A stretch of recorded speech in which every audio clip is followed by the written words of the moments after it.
imos falar dos posesivos, pero imos centrarnos en dúas formas moi características do noso idioma, que son o posesivo distributivo e o posesivo de propiedade exclusiva. O posesivo distributivo está feito, é unha suma está feito co indefinido cada máis o posesivo de terceira persoa, seu, súa, seus, súas. E a forma sería cadan seu, cadan súa, cos seus plurais, cadan seus, cadan súas, con ese N no medio. Ven a equivaler a cada un o seu. Entón, é normal que se chame posesivo distributivo, porque leva dentro un posesivo.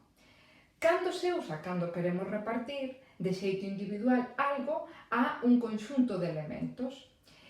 Como se usa? Debe aparecer sempre co que se posúe e non co posuidor, como todos os posesivos. Un exemplo sería esta oración: as nenas teñen cada súa flor. Fixadevos que é incorrecta a oración cada súa nena ten unha flor polo que acabamos de dicir. Nunca pode aparecer co posuidor, senón co que se posúe, como todos os posesivos. Imos ver agora o posesivo de propiedade exclusiva. Este está formado coa preposición de máis o posesivo de primeira, segunda, terceira, cuarta, quinta e sexta persoa, sempre en singular e en masculino. Non ten variación numérica, nin ten variación de xénero. É dicir, que eu non podo dicir de miña. As formas son de meu, de teu, de seu, de noso, de voso e de seu. Incorrectas, por tanto, de miña, de túa, de súa, de nosa, de vosa, de súa. Ou os seus plurais. Digamos que aquí o xénero quedou totalmente eliminado e o número. Cal é o significado destas formas? Para que se usan? Pois úsanse para indicar que algo é de propiedade exclusiva, que non é alugado nin prestado. Fixadevos neste exemplo: se a casa é miña e non prestada ou alugada, entón, en vez de dicir que a casa é propia, eu teño en galego esta expresión de meu, de teu, de seu, de noso, de voso, de seu. A casa, entón, como sería? De meu. A casa é de meu. O coche é de meu. Fixadevos que falo dunha casa, pero temos que usalo sempre en masculino. E podo dicir as casas. Entón, seguimos usando singular. As casas son de meu. É dicir, non ten xénero, nin ten número plural. Pero, ademais, estas formas poden ter o significado de por propia natureza ou propio. Fixadevos agora neste exemplo. A casa caeu de seu. Quere dicir, a casa caeu por propia natureza, sin que houvese unha forza externa que a tirase. É dicir, que temos estas construcións que significan propiedade exclusiva, propia ou por propia natureza. En galego, o posesivo sempre debe ir precedido de artigo, a diferenza do que pasa, por exemplo, no castelán. Non obstante, hai algúns casos nos que o posesivo pode ir sen o artigo. Cales son eses casos? Pois fixadevos, nos vocativos. Recordade que os vocativos son estruturas que serven para dirixirse a alguén, para chamar a atención dun interlocutor. Pois aí podemos pôr o posesivo sen artigo. Por exemplo, meu compañeiro, ven aquí.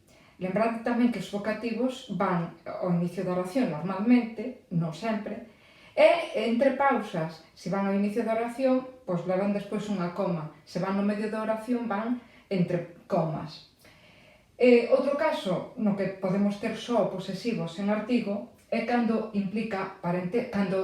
vai con parentesco ou indica cariño. Por exemplo, meu pai é falangueiro. Aquí vedes que non aparece o artigo. Con seres supremos, excelsos, pode non usarse o artigo co posesivo e entón temos expresións do tipo miña virxe do ceo, noso señor, etc. E por último, en frases feitas pode que apareza igualmente o posesivo sen o artigo. Por exemplo, todos coñecemos esta frase feita: meu dito, meu feito. Aí non aparece o artigo antecedendo o posesivo.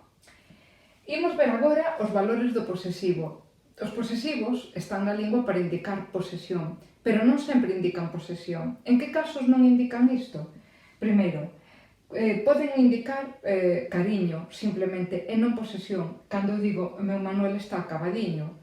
Eu, por exemplo, imaginádevos que me estou referindo ao meu avó que se chama Manuel. Aí eu non indico que eu sexa a posuidora do meu avó. non se indica posesión, indícase cariño. Entón, é un valor distinto do propiamente indicado polo posesivo. Outras veces indica aproximación, por exemplo, terá os seus 90 anos, 80 anos. Vale? Tamén pode equivaler a un sustantivo. Por exemplo, o sustantivo familia. Cando digo, vou comer cos meus en Nadal, indica, equivale a familia. Ou pode significar penurias. Por exemplo, pasei as miñas, equivale ao sustantivo penurias. Ou a trasnadas, por exemplo, anda sempre a facer das súas. Outras veces indica hábito ou algo que é propio dunha persoa. Por exemplo, tomei a miña copa, a das 4, a miña copa, non posúo a copa é do bar. Entón, iso que indica un hábito. Ou, fixadevos neste exemplo, iso é moi meu, que quere decir é moi propio de min. E por último, tamén pode invadir o terreo dos adverbios e ter un significado adverbial. Por exemplo, equivalendo a moito, cando digo comín o meu, isto quere decir comín moito.